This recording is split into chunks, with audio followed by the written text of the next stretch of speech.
समय की कीमत समझो। बच्चे पिकनिक पर जा रहे थे और काफी हलचल मची हुई थी। रिया बोली, जल्दी करो रोहन, नहीं तो बस निकल जाएगी।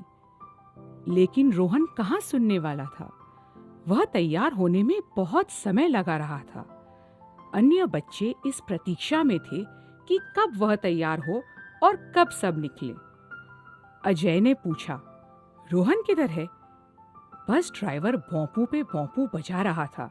उसे और बच्चों को भी लेना था। आखिर में वह बस लेकर चला गया।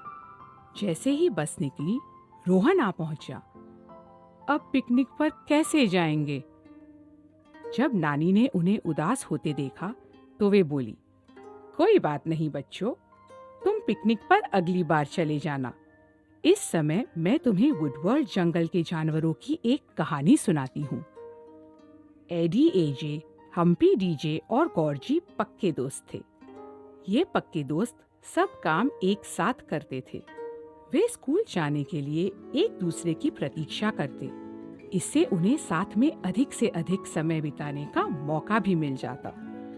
बस एक रुकावट होती थी और वह थी गॉर्जी। गॉर्जी सब काम बहुत धीरे धीरे करता था और रोज सबको उसका इंतजार करना पड़ता था। इसीलिए स्कूल जाने के लिए उन्हें हमेशा देरी हो जाती थी। गॉर्जी हर काम बड़े आराम से करता था। उसे दूध पीने में घंटों लगते, कपड़े पहनने में उसे बरसों लगते, और तो और तैयार होते होते वह कोई खेल खेलने लगता। एक बार एडी जोर से चिल्ला पड़ा, गॉर्जी, तुम जल्दी करते हो या नहीं? तुम्हारी वजह से हम सबको स्कूल के लिए देरी हो रही है। सबने घड़ी की ओर देखा। गॉर्जी बोला, आ रहा हूँ। देख तो रहे हो मैं कितनी जल्दी कर रहा हूँ। लेकिन वह सब कहने की बात थी। वह आहिस्ता, बहुत आहिस्ता तैयार हो रहा था। ऊंची आवाज में एडी बोला, गॉर्जी, यदि हम एक बार और देरी से पहुंचे, प्रिंसिपल हमें दंड देंगे। एजी ने भी कहा, परीक्षा भी निकट है, हमसे कोई भी क्लास छूटनी नहीं चाहिए। गॉर्जी ने उत्तर दिया, चिंता मत करो, हम समय पर पहुंच जाएंगे। तब गॉर्जी ने घड़ी की ओर देखा। हे भगवान! सचमुच बहुत देरी हो चुकी थी। देरी से डरकर उसके दोस्त तो पहले ही निकल लिए। अब गॉर्जी उनके पीछे भागा।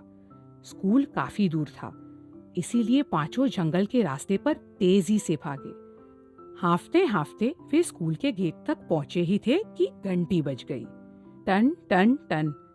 उन्हें फिर से देरी हो गई थी। उन्होंने चुपके से स्कूल में घुसने की कोशिश की, जिससे कि कोई उनकी चोरी पकड़ न ले। लेकिन कोई था जो उन्हें गुस्से से घूर रहा था। कौन था वहां? वे थे स्कूल के प्रिंसिपल। कड़क आवाज में उन्होंने पूछा, आज फिर देरी से? फिर अपनी घड़ी देखते हुए पूछा, यह समय है स्कूल आने का? गॉर्जी बोला, क्षमा कीजिए सर, हम तो समय से थोड़ा पहले ही आ गए हैं। प्रिंसिपल घुर्राए, पहले? और यह घड़ी क्या कह रही है? उन्होंने अपनी घड़ी उन सबको दिखाई। गॉर्जी बोला, सर, आपकी घड़ी तो आगे लगती है, हमारी घड़ियां देखिए। और पांचों ने प्रिंसिपल को अपनी घड़ियां दिखाई। प्रिंसिपल को लगा कि मानो उनकी ही घड़ी आगे थी। उन्हें यह नहीं पता था कि उन पांचों ने अपनी घड़ियों में समय बदल दिया था। प्रिंसिपल सोच में पड़ गए। फिर बोले, चलो भागो अपनी क्लास में, और आगे से कभी भी देरी से मत आना। जाते समय उनकी नजर स्कूल वाली घड़ी पर पड़ी। समय वही था जो उनकी घड़ी बता रही थी। गॉर्जी और उसके दोस्तों ने उन्हें बुद्धू बनाया था। वे गुस्से से भरे हुए अपने कक्ष की ओर गए। अगले दिन भी गॉर्जी के कारण सबको देरी हो गई। वे जंगल में दौड़ते हांफते स्कूल तो पहुंच गए, लेकिन स्कूल की घंटी बज चुकी थी और प्रिंसिपल साहब उनका इंतजार कर रहे थे। पकड़े गए, आज फिर तुम सब देरी से आए हो, प्रिंसिपल साहब ने कहा। गॉर्जी ने फिर वही उत्तर दिया, सर, हम समय पर है, आपकी घड़ी में कुछ खराबी होगी, हमारी घड़ियां देखिए। प्रिंसिपल जोर से हंसे। मैं तुम्हारी तरकीब समझ गया हूँ। स्कूल की घड़ी देखो, सही समय वही है। वे सब स्कूल की घड़ी देखने लगे। उसके मुताबिक वे सब देरी से ही आए थे और वह सच भी था। अब जाओ और सारा दिन अपनी कक्ष के बाहर खड़े रहो, यही तुम्हारी सजा है। बुधवार। अगले दिन भी वही हुआ, उसके अगले दिन भी, अगले के अगले दिन भी। बुधवार को उन्हें सजा मिली, गुरुवार को उन्हें सजा मिली, शुक्रवार को भी उन्हें सजा मिली। गुरुवार, शुक्रवार। झुंझलाकर एडी ने पूछा, ओफो गौरजी, तुम कब सुधरोगे? समय कभी किसी की प्रतीक्षा नहीं करता। हमें हर काम समय पर करना सीखना होगा। बेचारा गौरजी, जल्दी तो दूर की बात थी, लाख कोशिशों के बाद भी वह कोई काम समय पर कर ही नहीं पाता था। स्कूल से लौटते समय भी वह इधर उधर बिखरे हुए फल तब तक चुनता जाता जब तक कोई दोस्त उसे आगे नहीं खींच लेता। अंत में प्रिंसिपल ने इस बारे में कुछ करने का फैसला किया। उन्होंने पांचों के मम्मी पापा को बुला भेजा। एडी के पापा श्री बब्बर शेर सबसे पहले पहुंचे। वे समय के पाबंद जो थे। एडी और उसके दोस्त भी शर्म से सिर झुकाए प्रिंसिपल के कक्ष में दाखिल हुए। प्रिंसिपल साहब बोले, हेलो शेर जी, मैंने आज आप सबको यह बताने के लिए बुलाया है कि आपके बच्चे रोज देरी से स्कूल आते हैं। श्री बब्बर शेर को धक्का लगा। वे जरा भी खुश नहीं लग रहे थे।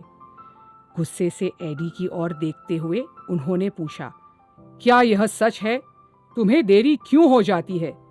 तुम तो घर से हमेशा समय पर निकलते हो। अगर तुम्हें पढ़ाई नहीं करनी तो मेरे काम में हाथ बटाओ। एडी ने सिर झुकाकर उत्तर दिया, पापा मुझे माफ कर दीजिए, आगे से मैं समय पर पहुंचने की कोशिश करूंगा। उसे स्कूल बहुत अच्छा लगता था। वह स्कूल बिल्कुल भी नहीं छोड़ना चाहता था। गौरजी ने देखा कि उसी के कारण उसके पक्के दोस्त मुश्किल में फंस गए थे। दोस्ती की वजह से वे इल्जाम अपने ऊपर ले रहे थे। गौरजी बोल उठा, शेर अंकल, इसमें एडी की कोई गलती नहीं है। इनमें से किसी की भी गलती नहीं है। सारी गलती मेरी है। मेरी वजह से ये सब रोज स्कूल देरी से पहुंचते हैं। फिर वह प्रिंसिपल से बोला, सर, मेरे दोस्तों को सजा मत दीजिए, केवल मुझे सजा मिलनी चाहिए।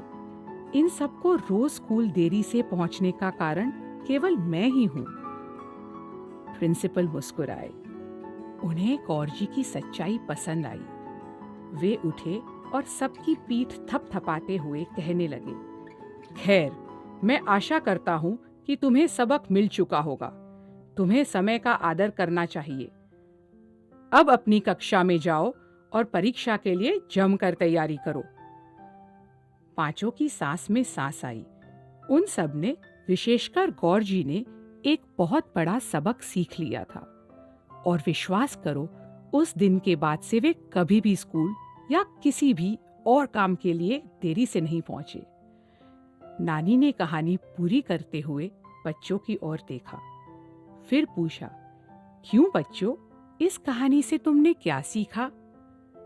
रोहन ने कहा, नानी, मुझे पता है कि मेरे कारण सबको देरी हो जाती है। मेरे ही कारण ये पिकनिक से भी हाथ धो बैठे।